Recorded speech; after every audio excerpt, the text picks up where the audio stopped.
जल सरमन सिंधी जी अज प्रियालो में 28वीं वर्सी मल्हाई पई वञे। उन मौक़े ते सॼी सिंध मां संदसि आशिक वॾे अक़ीदत सां पहुता आहिनि। अचो त साण ॻाल्हि ॿोल कयूं त उन्हनि जो छा चवणु आहे।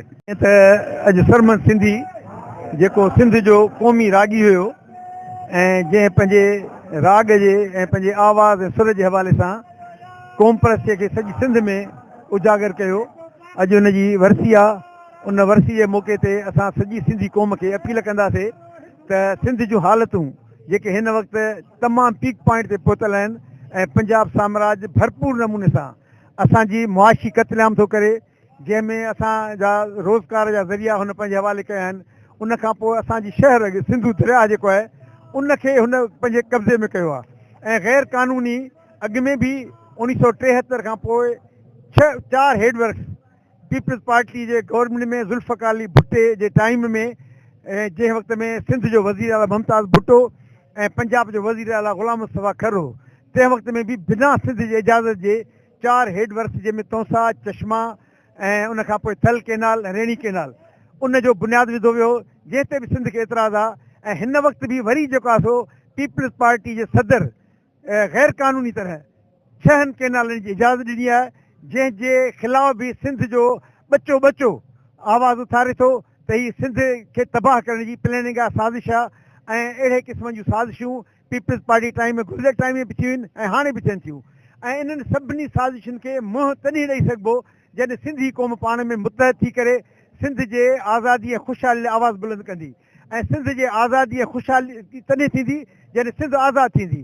ऐं सिंध आज़ादु नथी थिए त सिंध खे यकीनन पंजाब साम्राज्य ऐं उन जा इतिहादी तबाह कंदा ऐं असांजो वजूद बची कोन सघंदो। उन जे करे वक़्त जी ज़रूरत आहे त सिंध जो माण्हू सिंध में जेको बि पंजाब साम्राज्य ऐं पीपल्स पार्टी जे गठजोड़ सां सिंध जे ख़िलाफ़ु जेका बि साज़िश थिए थी उनखे भरपूर नमूने सां रिज़िस्ट कनि ऐं उनखे मुंहुं ॾियनि, तॾहिं असांजो वजूद बची सघे थो, असांजी धरती बची सघे थी। जीए सिंध, जीए साईं GM साहिब, महिरबानी तव्हांजी। सरमन सिंधीअ जी वरसी आहे जिते असीं प्रियाले शहर में आया आहियूं ऐं उनजे मज़ार ते हाज़ुरी भरण।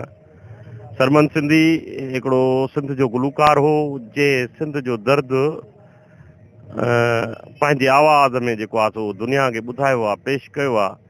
ऐं क़ौमी गुलूकार जेके आहिनि उहे जेके आहिनि सो क़ौम जो जेको केस आहे उहो रखंदा आहिनि ऐं उत्साह विझंदा आहिनि। ऐं नौजवान उन में जेको आहे हिकिड़ो जेको आहे सो रस्तो वठंदा आहिनि उन खां ऐं हिकिड़ो सबक़ु मिलंदो आहे नौजवाननि खे। उत्साहींदड़ क़ौमी तहरीकुनि जे लाइ हूंदा आहिनि। सरमंद बि अहिड़ो ई हुयो। असां नंढे ॾाकू जॾहिं हुनखे ॿुधंदा हुआसीं त असां बि जोशीला थी वेंदा हुआसीं ऐं अहिड़ो ई हो सरमंद। ऐं क़ौमी तहरीक जो हिकिड़ो वॾो असासो जेको असांखां विछड़ी वियो आहे ऐं असांजो फ़र्ज़ु आहे त असां उनखे यादि कयूं। अॼु उनखे यादि था कयूं। हू ज़िंदा हो त क़ौम खे यादि पियो करे। अॼु क़ौम संदसि मज़ारनि ते हज़ारनि में अची ऐं हुनखे यादि पई करे। सरमन सिंधी जेको आहे उनजो आवाज़ जेको पड़ला हुयो उहो जहांगीरनि ऐं मारूअनि जो आवाज़ु हुयो, जेके दर्द हूंदा हुया उन्हनि जा उहे पंहिंजनि आवाज़ में ऐं उन्हनि कलामनि में जेको आहे झुंगारींदो हुयो। सरमद जेको आहे कॾहिं बि जेका आहे अहिड़ी जेका आहे मौजूदा जेका शाइरी हले थी पई अहिड़ी न ॻाई आहे। सरमद साईं अदबी ऐं तख़लीक़ी ऐं इनकलाबी शाइरी जेका आहे उनखे ॻायो आहे। ऐं सरमद सिंधीअ जे मज़ार ते असां पहुची उनजी अज़मत खे जी ज़िंदगी जेका आहे उहा सरापा इनकलाब आहे। सरमद सिंधी 80 खां 90 जे ॾहाके में जेको सिंध जो दर्द ॻायो आहे ऐं सिंध जे माण्हुनि खे जंग सिंध जो दर्द ॿुधायो आहे, उहो सिंध हुनजे पोरे खे कॾहिं बि विसारे नथी सघे।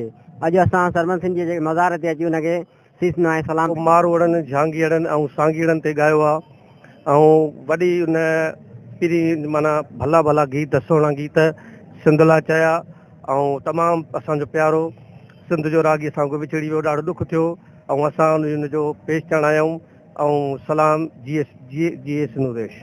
सरमन सिंधी सिंध जो उहो कलाकार हुयो जंहिं सिंध जे अंदरि केॾारे खे ॻाए हर हंधि जेका माण्हुनि खे केॾारे ते जॾहिं माण्हू रोई पवंदा आहिनि पर हिन उहो केॾारो ॻायो जंहिं ते माण्हू झूमी उथंदा हुआ ऐं माण्हुनि में उत्साह पैदा थींदो हो, जंहिंजे करे सॼी सिंध न पर दुनिया में रहंदड़ जेके सिंधी आहिनि संदसि अॼु बि वॾे चाह सां खेसि खे यादि कनि पिया।